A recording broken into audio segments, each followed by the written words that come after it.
미 연준이 자산 매입 규모를 줄이는 테이퍼링을 앞당겨서 11월에 발표할 것이라는 전망이 나오고 있습니다. 미국의 고용 사정이 나아지기 때문인데요. 글로벌 금융시장은 어디로 가고 있는지, 그에 따라서 부의 이동은 어떻게 바뀔지 초미의 관심사입니다. 유튜브를 통해서 거시경제 전문가로 이름을 날린 오건영 신한은행 IPS 기획부 부부장 모시고 부의 시나리오를 점검해 보겠습니다. 부부장님 어서 오십시오. 네, 반갑습니다. 안녕하십니까. 네. 좀 부의 시나리오라고 제가 잠깐 얘기를 했는데 얼마 전에 쓰신 책 부의 네. 시나리오 뭐 굉장히 잘 팔리고 있던데요. 그렇죠? 예, 감사합니다. 네. 오늘 그 부의 시나리오 한번 좀 잘 점검해 보겠습니다. 네. 지금 글로벌 금융 시장에 여러 이슈가 있는데 네. 뭐 테이퍼링 잠깐 얘기했습니다만 테이퍼링도 굉장히 중요할 테고 또 어떤 것들이 지금 가장 투자자들이 민감하게 반응해야 될 가장 중요한 동향은 어떤가요? 뉴스에서 나오는 이제 가장 중요한 키워드들 세 가지 중에 이제 첫 번째는 이미 테이퍼링은 말씀을 해주셨고요. 테이퍼링. 네, 당연히 이제 금리라는 게 시장에서 영향을 주는 게 굉장히 크니까요. 두 번째는 인플레이션이라는 부분이 좀 되게 크게 다가오는 것 같습니다. 예. 물론 최근에는 살짝 숨이 죽은 느낌이긴 합니다만 네. 물가가 되게 많이 오르는 거 아니냐 이런 것들이 시장에 영향을 주는 게 아니냐 이 얘기가 있고요. 예. 마지막 세 번째로 성장에 대한 말씀을 드리는데요. 성장이 생각보다는 둔화될 수 있다라는 그런 우려가 생기는 것 같습니다. 그리고 그 중심에는 델타 변이도 들어가게 되고요. 예. 방금 말씀드렸던 너무 높아져 버린 물가가 오히려 성장을 찍어 누르는 거 아니냐 이제 이런 우려감도 같이 작용하는 게 아닌가 싶습니다. 그러니까 테이퍼링 시점, 인플레이션 상황, 네. 그리고 성장의 강도. 네, 이게 세 가지 그렇습니다. 가장 중요한데 뭐 차근차근 검토해 보겠습니다만 네. 지금 테이퍼링에 관해서 오늘 이렇게 보도되는 뉴스를 보니까 네. 뭐 테이퍼링이 이제 미국 중앙은행이 자산을 사서 네. 돈을 푸는 거잖아요. 그 네. 규모를 이제 줄이는 걸 말하는데 좀 네, 그렇습니다. 빨라질 것이라 그러는데 네. 우리 부부장님은 그런 보도와 그런 전망들을 어떻게 평가하세요? 지금 이제 그 특히 이런 전망들이 오늘 더 힘을 얻게 된 거는 그 FOMC에 이제 연준에도요 여러 위원들이 있는데 전체적으로 비둘기적인 위원들은 가급적이면 돈을 계속해서 좀 완화적으로 풀어주는 게 좋겠다 이렇게 주장하는 분들이 있고 비둘기파들. 네. 예. 그리고 이제 매파들이 있죠. 예. 매파들 같은 경우는 최대한 빠르게 줄여야 된다라고 생각하는 그런 입장들이 있는데 매파에서는 꾸준하게 테이퍼링을 빠르게 진행을 해줘야 된다라는 얘기를 해왔었어요. 예. 근데 이제 최근에 나타나는 건 특히 오늘 새벽에는 그 미니애폴리스 연준이 있거든요. 예. 지역 연준 중에 미니애폴리스 연준의 카시칼이라는 분이 있습니다. 카시칼. 예, 그분이 이제 약간 좀 외람된 말씀입니다만 별명이 이제 왕비둘기 이제 이런 얘기를 하고 있는데 왕비둘기. 예, 그분이 이제 굉장히 좀 완화적으로 이제 얘기를 하셨던 분인데 평소에 네, 왕비둘기였는데 그렇습니다. 예, 그런 분이 이제 뭐라고 말씀을 하셨냐면 고용 지표가 만약에 지난 6월달이나 7월달처럼 좋은 현상이 몇 개월 더 이어진다면 테이퍼링을 시작해도 될 것 같다 이런 얘기를 하는 거죠. 그러면 사실상 매파들 같은 경우는요. 그분들이 앞에서 코멘트를 하시기 전에도 이미 시장에서 알고 있어요.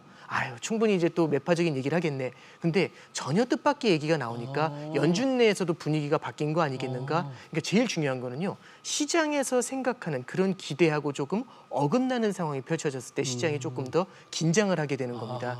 예, 그래서 이제 최근에도 테이퍼링 얘기 굉장히 많이 나왔지만은 예. 오늘 조금 더 이제 최근에 좀 민감하게 예. 반응하는 이유가 이런 비둘기파적인 위원들도 변화가 생긴다는 거. 그리고 이번 주에 7월 달에 있었던 FOMC 의사록이 발표가 되는데요. 이번 주에요? 그 의사록에서 테이퍼링에 대해서 그때 당시 파월 연준 의장이 했던 얘기가 뭐냐면 예. first deep dive라는 표현을 써요. 그게 뭐냐면 테이퍼링이라는 주제에 대해서 처음으로 first로 딥다이브가 뭐냐면 깊이 한번 들어갔다 왔다 이런 얘기를 하거든요. 깊이 네. 서로 논의를 했다 그런 예, 얘기예요? 그렇습니다. 그럼 그 딥이라는 단어가 어떤 식의 논의가 됐었는지에 대한 내용이 분명히 실려 있겠죠. 그러면 지금처럼 시장이 조금 민감하게 받아들이는 상황에서 거기서 나오는 뉴스 플로우들이 시장에는 긴장감을 줄 수가 있습니다.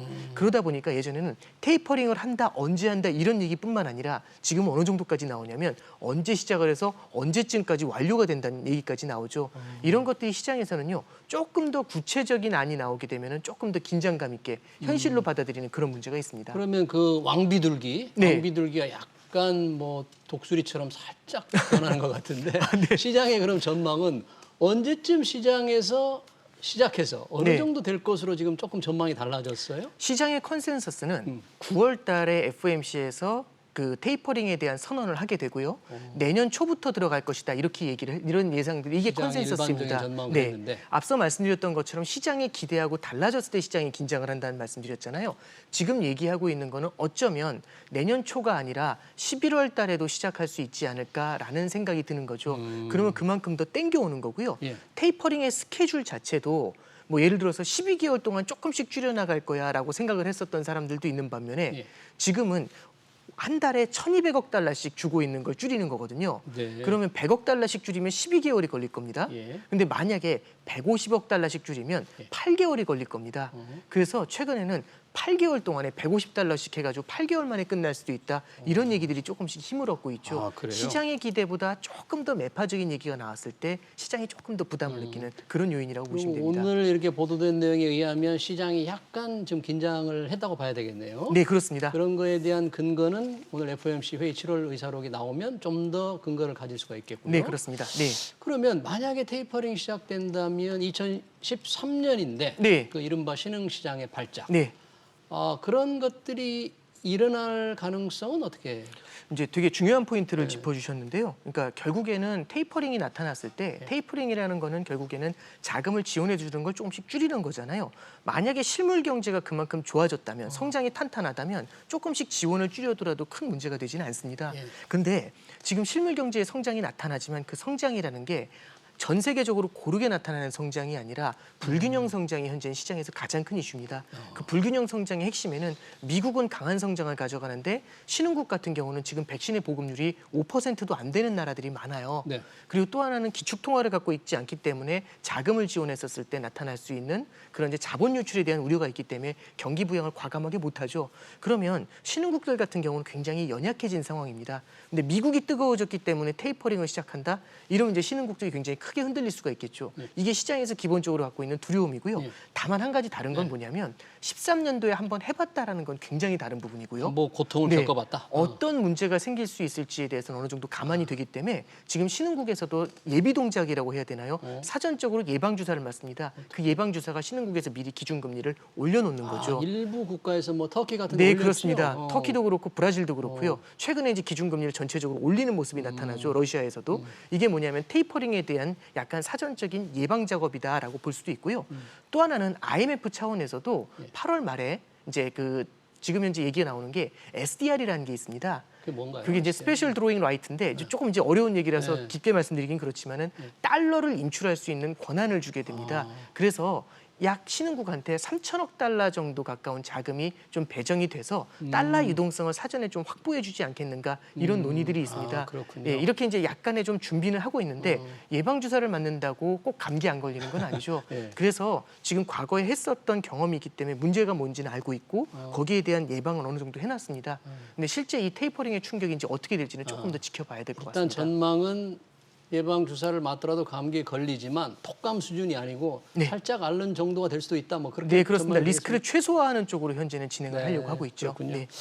뭐 테이퍼링이라는 게 결국 인플레이션과 관련이 있으니까 세 가지 중요한 동향, 테이퍼링, 인플레이션, 그다음에 성장 둔화인데 역시 성장 둔화는 이 델타 변이 바이러스에 대한 영향 아니겠습니까? 네, 그렇습니다. 지금 다들 뭐 다시 거리두기를 강화하고 네. 이런 문제가 되고 있는데 어느 정도 성장을 둔화시키는 압력으로 작용할까요? 그 강도가 어떻게 될까요? 실제 미국 같은 경우는 델타 변이로 인해서 확장세가 나타나고 있지만은 경기 부양책이 워낙에 강하게 나오고 있습니다. 최근에도 그 이슈가 나오고 있는 게 인프라 투자 1조 달러 이런 얘기 나오고 3.5조 달러만큼 추가적인 경기 부양책이 준비된다는 뉴스가 있죠. 그러다 보니까 델타 변이로 인한 성장 둔화 우려가 있더라도 부양책이 강했을 때는 이걸 어느 정도 상쇄시킬 수 있습니다. 그런데 백신의 보급률도 굉장히 낮고 말씀드렸던 것처럼 결국엔 적자가 크기 때문에 예. 경기 부양책을 제대로 쓸 수 없는 신흥국 같은 경우는 직격탄을 맞죠. 그래서 신흥국 중에서 특히 동남아시아 국가들, 태국이나 말레이시아, 특히 태국 같은 경우는 바트와 환율이 많이 떨어졌습니다. 그래서 바트와 통화 가치가 많이 떨어져 통화 있죠. 가치가? 예, 이런 쪽들은 이제 특히 테이퍼링에서도 약간은 좀 이슈가 되지 않을까 그렇게 보고 있습니다. 그래요. 그런 또 신흥국들 통화 가치 동향을 잘 봐야 될 거 아니에요. 어떻게 네, 미칠지. 그렇습니다. 네. 자, 이제 그 부의 시나리오. 네. 라는 게 이제 물가와 성장의 조합을 네 가지로 해서 네. 지금이 저성장, 저물가라고 하셨는데 네. 어떻게 해서 저성장 저물가가 이렇게 좀 고착이 되는 겁니까? 어떻게 되는 겁니까? 글로벌 금융위기 이후에 나타났던 현상인데요. 전체적으로 현상 자체는 글로벌 금융위기라는 건 부채의 위기입니다. 부채가 굉장히 많아서 이제 생긴 문제인데 이 부채를 갖다 해결한 게 아니라 더 많은 부채를 갖다 조달함으로써 일단은 봉합을 시키고 넘어갔죠. 그리고 2011년도, 12년도에는 유럽의 재정위기가 있었습니다. 유럽의 재정위기도 재정이다, 금융이다 이 단어가 바뀌었지 결국에 핵심은 부채거든요. 그리고 15년도에는 중국의 부채 위기가 있었습니다. 그래서 전 세계의 부채가 굉장히 많죠. 부채가 많은 상황에선 기업들이 투자를 함부로 하지 못합니다. 못하죠. 그러다 보면은 투자가 일어나지 못한다는 건 고용이 창출되기 어렵다는 얘기고 그래서 저성장 기조가 장기화되는 거죠. 빚에 의한 성장 네, 그렇습니다. 둔화. 네. 그렇군요. 그러면 이런 저성장 저물가 시대에 우리가 일반 투자자들 이 투자 전략이 중요하잖아요. 포트폴리오를 어떻게 해야 되는 건지 금융 자산이라든지 네. 이런 별로 본다면 어떻게 전략을 짜야 되죠? 사실 이제 지난 수년 동안 이어져 왔던 저성장 저물가의 기조를 봤었을 때는 이런 답이 가능할 겁니다. 예. 첫 번째는요. 저성장 저물가 기조에서는 금리 자체가 굉장히 낮게 유지가 되겠죠. 예. 금리가 낮게 유지가 됐었을 때는 장기 채권을 투자하는 게 굉장히 큰 도움을 줍니다. 장기 채권. 예, 지금처럼 금리가 낮을 때 지금이라도 2%, 3% 금리를 받는 그런 채권을 10년짜리로 가입을 해야 지금의 금리라도 받을 거 아니냐 이제 이런 생각이 드는 거죠. 더 낮아지기 전에. 네. 그런데 이제 첫 번째는 그래서 장기 채권에 대한 수요가 굉장히 높았던 거고요. 높았고. 두 번째는 주식 시장으로 갔었을 때도 네. 주식 시장에서는 근본적으로 보셨을 때 성장이 둔화가 됐었을 땐 주식 시장 전체가 어렵습니다. 그렇지만 성장이 안 나오는 상태에서도 성장에 대한 희소 가치를 가져가는 그런 기업들이 있죠. 성장에 대한 희소 가치. 네, 저성장 에브리웨어에서 예. 유일하게 성장을 만들어내는 그런 기업들이 있을 겁니다. 이럴 때에는 그런 기업들이 상당히 많은 밸류에이션이라고 하죠. 예. 고평가를 받는 경향들이 있습니다. 이건 뒤집어 말하면 성장주가 강세를 나타내는 그런 요인이라고 볼 수가 있는 거고요. 마지막으로는 투자가 쉽게 나타나질 않기 때문에 네. 원자재 가격이 굉장히 어려운 양상에 접어들게 되는 거죠. 그래서 저성장 저물가 기조에서 기본적인 틀로 봤었을 때는 주식에서는 성장주, 성장주? 채권에서는 장기채를 장기채권. 많이 말씀드렸고 네. 그다음에 원자재 시장을 조금 긴장하는 모습이다라고 이렇게 정리를 할 수가 있습니다. 예. 그런데 네. 지금의 저성장 저물가가 오랫동안 계속되고 이제는 뭔가 변곡점이 와서 변하려고 그러는데 네. 그럼 앞으로 어떻게 변할 건지 변한다면 투자 전략을 어떻게 바꿔야 네, 일단 되게 중요한 포인트가 나온 게 지금 저성장 저물가 상황에서요. 작년 3월에 우리는 코로나를 만났습니다. 코로나 사태는요. 사실상 쐐기골을 넣었다고 표현하는 게 맞거든요. 저성장 저물가에 깊이 박혀버린 거죠. 박혀버렸다, 근데 쐐기골 넣었다. 작용과 반작용이라는 게 있는 것 같습니다. 너무 세게 박히다 보니까 이걸 빼내기 위해서 여태까지 보지 못했었던 강력한 경기 부양책이 나오게 되는 거죠. 저도 미국에서 재정 적자를 그렇게 낼 거라고 상상도 못했습니다. 예. 양적 완화를 3조 달러 가까이 하거든요. 예. 이렇게 해가지고 돈을 많이 풀게 되니까 이게 고물가 기조로 접어들 수 있도록 막 밀어 올리는 거죠, 경기 자체를. 그래서 저는 이제 이렇게 생각을 합니다. 단순히 그러면 돈을 많이 풀기 때문에 이제 우리가 고물가 기조로 갈 수 있겠는가? 그게 쉽지가 않은 게 저성장 저물가라는 그 빚에 부채의 크기가 워낙 크게 되기 때문에 이거는 예측하기는 굉장히 어려운 영역인 것 같아요. 그럼 우리는 여기에 어떻게 대응하느냐가 되게 중요한 포인트가 되거든요. 그래서 분산 투자라는 말씀을 여기서 좀 드려봅니다. 분산 투자하면 아예 나눠 투자라고 이렇게 생각하실 수도 있지만 시나리오에 맞춰가지고 조금 더 가능성이 높은 시나리오에 투자 비중을 높이는 전략은 저는 필요하다라고 어떤 생각을 가능성으로 합니다. 어떻게 해야 되는 예를 들어서 보시면 저성장 저물가 기조에서는 지금 현재는 저성장 저물가지만 시간을 두고서 고성장 고물가 쪽으로 이행을 해갈 수가 있죠. 그러면 지금은 저성장 저물가의 포트폴리오 비중을 높이지만 나중에는 시차를 두고서 고성장 고물가의 포트폴리오로 조금씩 비중을 전환해가는 거죠. 그래서 우리는 포트폴리오라고 하면 딱 고정되어 있는 것처럼 보이지만 다이나믹하게 시간의 변화와 국면의 변화에 따라서 포트폴리오를 조정할 수도 있다. 네. 이런 조언의 말씀을 드려봅니다. 그동안 저성장 저물가 시대였는데 이제 고성장 고물가로 바뀔 수가 있으니 그에 맞춰서 포트폴리오를 부분적으로 전환하는 데 신경을 좀 써라. 네, 그렇습니다. 그러니까 결국엔 국면의 변화라는 게 무조건 글로 간다라는 게 아니라 그런 가능성들도 포트폴리오 전략에 같이 녹여놓자는 말씀이 되는 거죠. 네, 그렇군요. 네, 잘 알겠습니다. 이 테이퍼링을 앞두고 시장의 변화에 대해서 어떤 전략을 세워야 될지 우리 오건영 신한은행 IPS 기획부 부부장과 함께했습니다. 부장님 고맙습니다. 네, 감사드립니다. 네. 네.